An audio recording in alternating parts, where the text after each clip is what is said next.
Sir இதுக்கு முன்னால் sir என்ன சொல்லிட்டு இருந்தாருன்னா, தமிழ்நாட்டினுடைய சீஃப் மினிஸ்டர், நீங்கள் ஏடிஎம்கேவுக்கு ஓட்டு போட்டீங்க அப்படின்னா அது பிஜேபிக்கு ஓட்டு போட்ட மாதிரின்னு பிரச்சாரம் பண்ணாங்க. கடந்த எலெக்ஷன்லலாம் அப்படி தான் பண்ணிட்டு இருந்தாங்க. ஆனால் இந்த எலெக்ஷனில் தமிழ்நாடு முதலமைச்சருடைய டோனே சேஞ்ச் ஆகி போயிடுச்சு.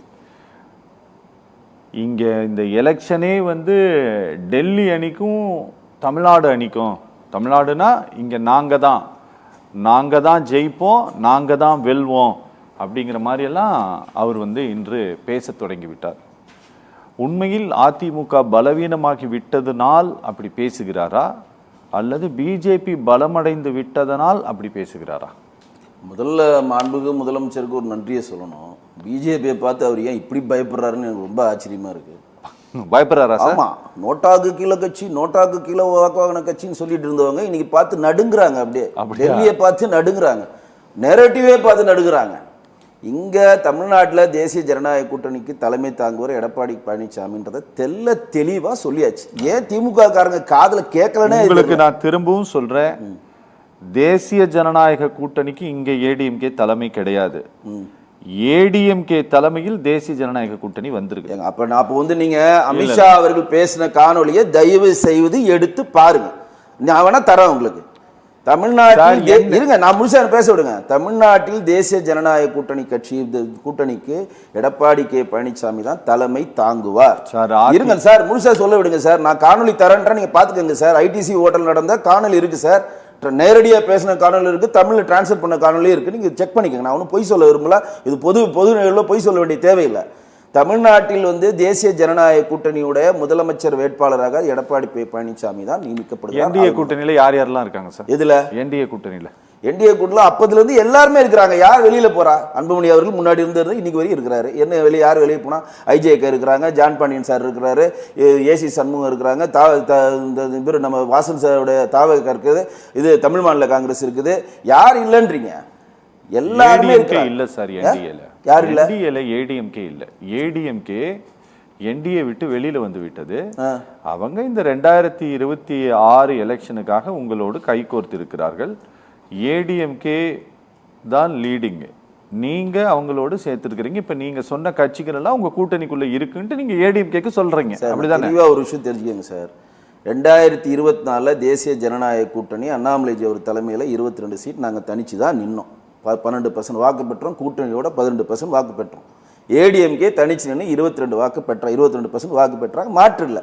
இன்றைக்கு எலெக்ஷன்ல அலைன்ஸ் ஆயிடுச்சு. ஒரு வருஷம் முன்னாடி அலைன்ஸ் பண்ணியாச்சு, ஃபிக்ஸ் பண்ணியாச்சு. நீங்க எதுக்கு பழைய கதையை போறீங்க? ஃபிக்ஸ் பண்ணிட்டோம். ஃபிக்ஸ் பண்ணிட்டு இங்க திமுக வீழ்த்துற எந்த கட்சியும் என்டிஏ கூட்டணிக்கு வரலான்றதை தெல்ல தெளிவா மாண்புமிகு உள்துறை அமைச்சர் தெளிவா இப்பயும் ஓபன் பண்றோம். கேட் இஸ் ஓபன் தான். எடப்பாடி அவர்களுடைய தலைமையில் தான். எங்க நல்லா கேட்டீங்க, நாயனார் அவர்கள் சொன்ன காணொலி பேசுறப்ப நானும் அங்க இருந்தேன்.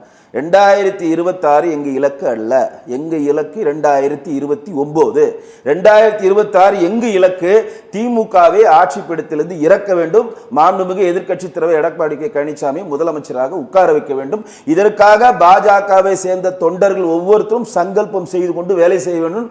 முன்னாள் மாநில தலைவரும் இப்ப இருக்க மாநில தலைவரும் பொதுப்படையில் அமைச்சர் காணொலி இருக்கு, பாருங்க. நீங்க அதை பார்க்க மாட்டேன்றீங்க. யார் பேசினா? அண்ணாமலைஜி சொன்ன காணொலி இருக்கு, நாயனார் நாகேந்திரன் சொன்ன காணொலி இருக்கு. தெளிவா சொல்றேன். நீங்க என்ன பண்றீங்கன்னா, குட்டையை குழப்பிக்கிட்டே இருக்கணும், குட்டையை குழப்பிக்கிட்டே குழப்பறீங்க. ரொம்ப எங்க இருந்து சார் வந்தது டபுள் என்ஜின்? எது அப்புறம் எங்க இருந்து வந்தது டபுள் என்ஜின் சர்க்கார்? ஏங்க இன்னைக்கு என்டிஏ கூட்டணியில எடப்பாடி அவர் தலைமையில் ஆட்சி அமைச்சா டபுள் என்ஜின் சர்க்கார் தாங்க. எப்படி?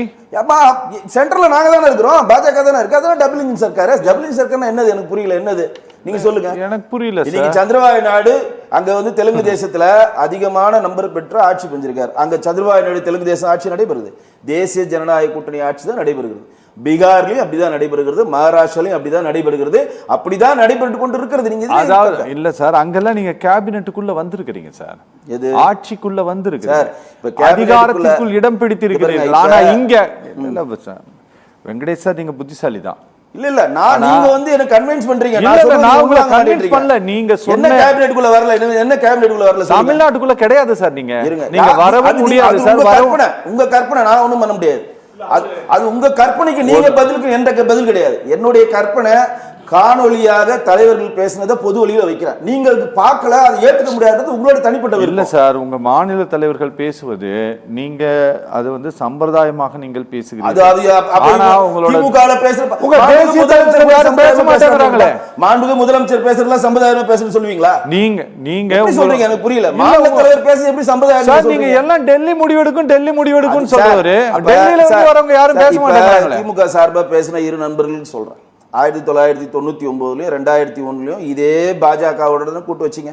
திமுக தானே கூட்டு வச்சு. திமுக அழிஞ்சிருச்சா? என்ன பேச்சு இது? அப்ப நீங்க அதிகாரத்துல இல்ல சார். ஏங்க நான் கேக்குறது திமுக அழிஞ்சிருச்சா இருக்குதா? அப்ப நீங்க வளர்ற கட்சி தான் சார். என்னது வளர்ற கட்சி? ஏங்க சென்ட்ரல்ல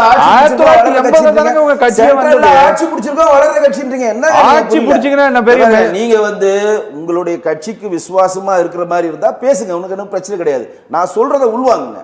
நீங்க கட்சியை கபரீகம் பண்ணிடும், கட்சியை வந்து காணாமல பண்ணிடும் அப்படின்னு சொன்னா, இதே 2021ல ஏடிஎம்கேல பாஜக கூட்டணி வச்சு 4 எம்எல்ஏ வந்தோம், 20 சீட்ல. ஏடிஎம்கே அழிஞ்சிச்சா? என்ன பேச்சு இது? ஏடிஎம்கே அழிஞ்சிடும் என்ன பேச்சு இது? திமுகவோட கூட்டணி வைக்கிறப்ப திமுக அழிஞ்சுதா? ஏடிஎம்கே கூட்டணி வரப்ப ஏடிஎம்கே அழிஞ்சுதா? அவர்கள் குறைந்தபட்சம் செயல் திட்டங்களை செயல்படுத்தி நம்ம வென்றெடுக்கணும்ன்றத சொல்லிட்டாங்க. குறைந்தபட்ச செயல் திட்டம். இதையும் அந்த ஐடிசி ஹோட்டல்ல தெளிவா அமித்ஷா அவர்கள் சொன்னார். குறைந்தபட்ச செயல் திட்டத்தில் நாங்கள் இணைந்திருக்கிறோம். இப்ப இவர் சொன்னார் எங்களுக்கு எல்லாம் முரணா இல்லை அப்படின்ட்டு. இதே டிஎம்கே ஃபாலோ பண்ற இருமொழி கொள்கையை தான் ஏடிஎம்கே ஃபாலோ பண்றது. இதே நீட் எடுப்பு தான் ஏடிஎம்கே நீட் எடுப்பை ஃபாலோ பண்ணுது. இல்லைன்னு சொல்ல அது மாதிரி நிறைய விஷயங்கள் இருக்கு. நாங்க அதெல்லாம் ஓரம் கட்டிட்டோம். என்ன சொல்றோம்? குறைந்தபட்ச செயல் திட்டத்துல திமுகவை வீழ்த்தணும்னு நினைக்கிற எந்த கட்சியும் என்டிஏ கூட்டணியில வரலாம். அது சின்ன கட்சி பெரிய கட்சியில ஓபன். இப்போ வரை ஓபன். 2020 சொன்னாரு. யாரு இன்னும் வரல. இல்ல அண்ணா அறிவாலயத்துல ரோட்ல யார் போனாரோ அவர் இழுத்துக்கிறார். நம்ம என்ன பண்ண முடியும்? ரோட்ல ஒருத்தர் லெட்டர் பேட் கட்சி வச்சுட்டு போனா உடனே இழுத்துட்டு உங்களுக்கு ஒரு சீட்டுன்றார். ஏன்னா பயம். தேனும் பாலும் ஓடுற கட்சியில 21 வந்து ஆட்சி வைக்கிறீங்க. 5 வருஷம் தேனும் பாலும் ஓடுதுன்னு சொல்றீங்க. 5.5 லட்சம் கோடி கடல்ல இருந்து விட்டீங்க. 82,000 கோடி வடிகட்ட வச்சிட்டீங்க. ஒரு ரேஷன் கார்டு தலையிலையும் 4,66,000 கடனை வச்சுட்டீங்க. தேனும் பாலும் ஓடுறப்ப எதுக்கு 30 கட்சியோட கூட்டணி? எதுக்கு காங்கிரஸ் பிடிச்சி தொங்குறீங்க? தனிச்சு நில்லுங்க, வரவேற்கணும். நீங்க தான் தேனும் பாலும் ஓட வைக்கிறீங்களா? ராகுல் காந்தி ஏன் சார் டென்ஷன் ஆகுறீங்க? நீங்க டென்ஷன் ஆகுறீங்க. நீங்க பேசுறப்ப நான் பேசுறேன். நீங்க தாராளமா பேசுங்க. நடுவுல ஒரே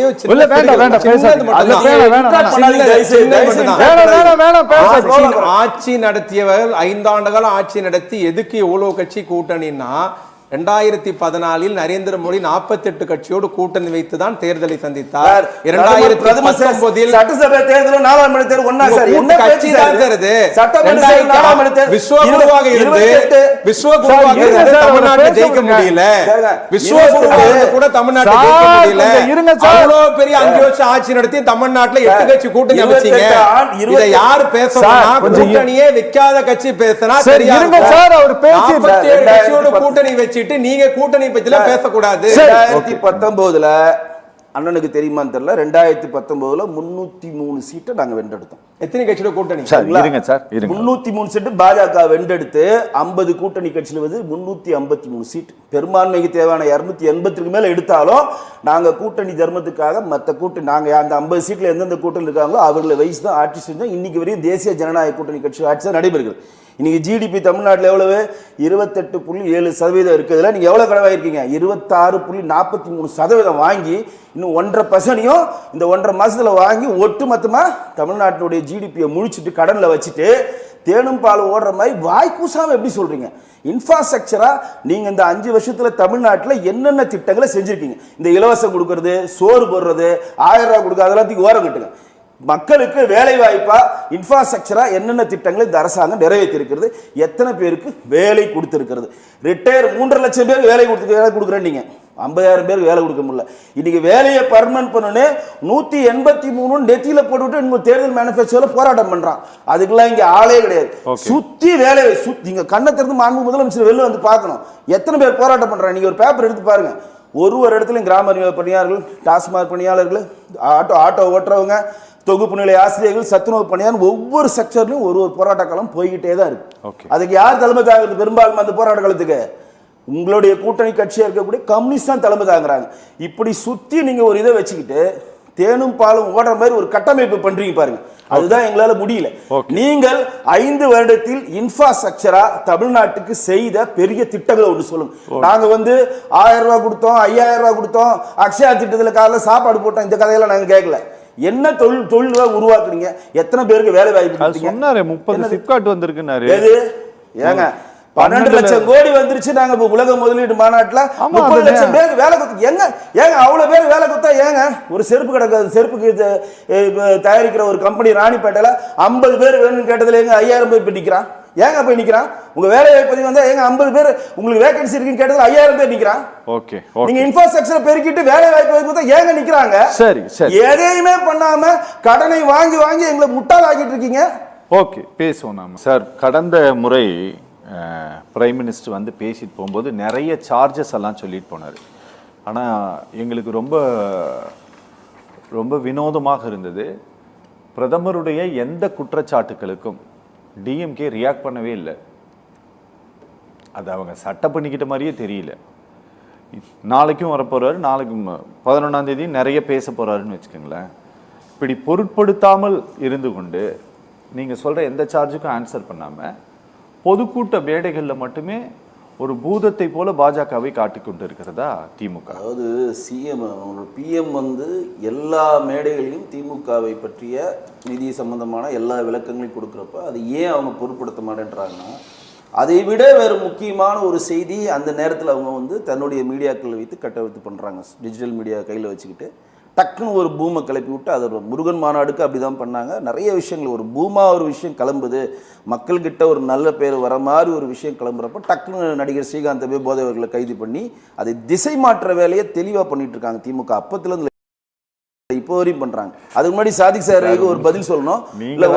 ஒரே ஒரு திமுகவை ஊடகங்கள் என்னென்ன பண்ணிட்டு இருக்காங்க, தன்னுடைய டிஜிட்டல் மீடியா வச்சுட்டு திமுக என்னென்ன பண்ணிட்டு இருக்காங்கன்னு நாடு இருந்த எல்லாருக்குமே தெரியும். நீங்க ஒட்டுமொத்த தமிழ்நாட்டில் இருக்கக்கூடிய எம்எல்ஏ எம்பிக்களுடைய சொந்தமான ஊடகங்கள் தான் திமுக நீங்க வைத்துக்கொண்டு இன்னைக்கு தமிழ்நாட்டில் என்ன தலைப்பை எடுக்கணும், என்ன தலைப்பை பற்றி பேசணும் நிர்மாணிக்கிற வேலையை திமுகவை சேர்ந்தது தான் பண்ணிட்டு இருக்காங்கன்றது அறிவார்ந்த அரசியல் தெரிஞ்சவங்க எல்லாருக்குமே தெரியும். அதுக்கு முன்னாடி சாதிக்கணும்னு ஒரு பதில் சொல்ல விரும்புகிறேன். இந்த 1000 ரூபா உரிமை தொகையை கண்டுபிடிச்சது திமுக தான்ன்ற மாதிரி ஒரு கட்டமைப்பை இங்கே தயவுசெய்து ஏற்படுத்தாதீங்க. அதை முதலில் பொது வழியில் தமிழ்நாட்டில் கொண்டு வந்தது மக்கள் நீதி மையத்தினுடைய தலைவராக்கக்கூடிய திரு கமலஹாசன் அவர்கள். அது மட்டும் இங்கே பதிவு செஞ்சுக்கிறேன். அதேமாதிரி ரேஷன் கடைக்கு எடுத்துகிட்டு போய் நாங்கள் ரேஷன் வீடு வீடாக கொடுக்கறதும் உங்கள் திட்டம் இல்லை, திரு விஜயகாந்த் கேப்டன் அவர்கள் தேர்தல் மேனிஃபெஸ்டோவில் கூட்ட திட்டம் தான். 2 திட்டமே காப்பி எடுத்த திட்டம் தான். வடகிழக்கு மாநிலத்தில் என்னன்றது நான் அடுத்த காணொலியில் சொல்கிறேன். நான் அந்த குறிப்பை கொண்டு வரல, நான் சொல்கிறேன். அடுத்த காணொலியில் நான் வரப்போ நான் சொல்கிறேன் அதுக்கு பதில். இங்கே திமுக தன்னிடம் மிக ஸ்ட்ராங்கான கட்டமைப்பான டிஜிட்டல் மீடியா வச்சுருக்காங்க. அதை நம்ம ஒத்துக்கிறோம். ஏன் அப்படின்னா இங்கே இருக்கக்கூடிய சேனல் ஓனர்ஸில் 70 to 80% ஓனர்ஸோடைய காங்கிரஸை சேர்ந்தவர்களோ, திருமாவளவனுடைய விடுதலை சிறுத்தைகள் கட்சிகளோ, மறுமலர்ச்சி திராவிட முன்னேற்ற கழகத்தினுடைய ஐக்கிய கட்சியை சேர்ந்தவர்களோ, மாற்றுக் கட்சியை சேர்ந்தவர்கள் எல்லாருமே ஒரு எம்எல்ஏவோ எம்பியாக இருந்து கொண்டு அவர்கள் இங்கு ஒட்டுமொத்தமாக திமுக நல்லாட்சி புரிகிற மாதிரி ஒரு கட்டமைப்பை ஏற்படுத்தி பாரதிய ஜனதா தான் நம்ம நிதி தரல, அது தரல, இது தரல விரோத போக்கை இங்கே வளர்க்குறாங்க. ஆனால் எங்களை மாதிரி அடிமட்ட பாஜக தொண்டர்கள் இங்கே என்ன மாதிரி நிதி கொடுத்துருக்கோம், எந்தெந்த கரீப் கல்யாண் யோஜனா திட்டத்தில் எவ்வளோ நிதி கொடுக்குறோம், மெட்ரோக்கு எவ்வளோ நிதி திட்டுறோம், இது உஜ்வாலா திட்டத்துக்கு எவ்வளோ நிதி கொடுக்குறோம், விஸ்வகர்மா திட்டத்துக்கு எவ்வளோ நிதி கொடுக்குறோம், நம்ம ஆவாஸ் யோஜனா திட்டத்தில் எவ்வளோ நிதி கொடுக்குறோம், மக்கள் மருந்துக்கு என்னென்ன கொடுக்குறோம், எல்லாத்தையும் நாங்கள் இன்றைக்கு பொது வழியில் கொண்டு போய் சேர்த்து கொண்டு தான் இருக்கோம். நீங்க முன்னாடி இருக்கிற மாதிரி எதுவுமே வரல நீங்களா தான் கூடி சொல்லிக்கணும் தவிர இங்க இருக்கக்கூடிய அனைவருக்குமே டிஜிட்டல் மீடியால கொண்டு போய் சேர்க்கிறோம். ஓகே, அது நீங்க நினைக்கிற மாதிரி அது கடந்தெல்லாம் யாருமே போக முடியாது. இன்னைக்கு எல்லாருமே படித்தவர்கள், எல்லாருக்கிட்டையுமே டிஜிட்டல் போன் இருக்கு. இன்னைக்கு கரீப் கல்யாண திட்டத்தில் நம்ம 20 கிலோ அரிசி கொடுத்தா பாஜக தேசிய ஜனநாயக கூட்டணியுடைய பங்களிப்பு என்ன, ஆவாஸ் யோஜனா திட்டத்தில் பங்களிப்பு என்ன, உஜ்வாலா திட்டத்தில் பங்களிப்பு என்னன்றது டே டு டே பேஸ் உங்களுக்கு உள்ள கொடுத்துக்கிட்டே இருக்கும். விளம்பரங்கள் மட்டுமல்ல, மக்களிடம் கொண்டு போய் அதை நம்ம சேர்க்கிறோம். ஓகே.